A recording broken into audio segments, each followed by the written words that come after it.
ಅಯೋಧ್ಯೆಯಲ್ಲಿ ರಾಮ ಮಂದಿರಕ್ಕೆ ಭೂಮಿ ಪೂಜೆ ನೆರವೇರುತ್ತಿದ್ದಂತೆ ಮಂಗಳೂರಿನ ಕಾರ್ ಸ್ಟ್ರೀಟ್ನಲ್ಲಿರುವ ಶ್ರೀ ವೆಂಕಟರಮಣ ದೇವಳದ ಮುಂಭಾಗದಲ್ಲಿ ಬಿಜೆಪಿ ವತಿಯಿಂದ ಸಂಭ್ರಮಾಚರಣೆ ನಡೆಯಿತು.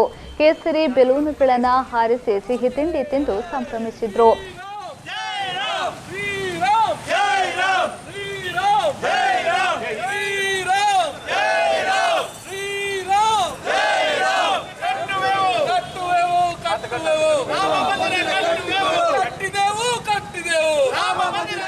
ಇದೇ ವೇಳೆ ಮಾತನಾಡಿದ ಶಾಸಕ ವೇದವ್ಯಾಸ ಕಾಮತ್ ಅವರು, ಇವತ್ತು ಇಡೀ ದೇಶವೇ ಸಂಭ್ರಮ ಪಡುವಂತಹ ದಿನ. ರಾಮ ಮಂದಿರ ನಿರ್ಮಾಣಕ್ಕೆ ಪ್ರಧಾನಿ ನರೇಂದ್ರ ಮೋದಿ ಅವರು ಭೂಮಿ ಪೂಜೆ ಮಾಡುವ ಮೂಲಕ ಶಿಲಾನ್ಯಾಸ ನೆರವೇರಿಸಿದ್ದಾರೆ. ಬಹು ವರ್ಷಗಳ ಕನಸು ಇಂದು ನನಸಾಗಿದೆ ಎಂದರು.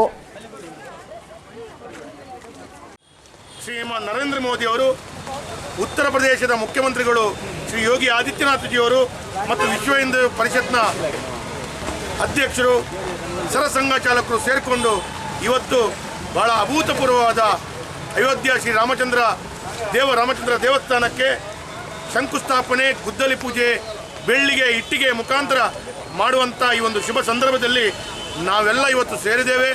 ಹಾಗಾಗಿ ಇವತ್ತು ಇಡೀ ದೇಶದಲ್ಲಿ ಸಂಭ್ರಮಿಸುತ್ತಿರುವಂಥ ಸಂದರ್ಭದಲ್ಲಿ ಮಂಗಳೂರಿನ ಹಲವು ಪ್ರಮುಖ ಜಾಗದಲ್ಲಿ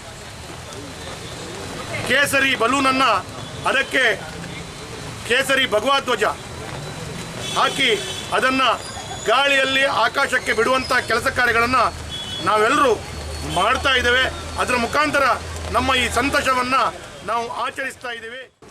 ಈ ಸಂದರ್ಭ ಬಿಜೆಪಿಯ ಪ್ರಮುಖರು ಉಪಸ್ಥಿತರಿದ್ದರು.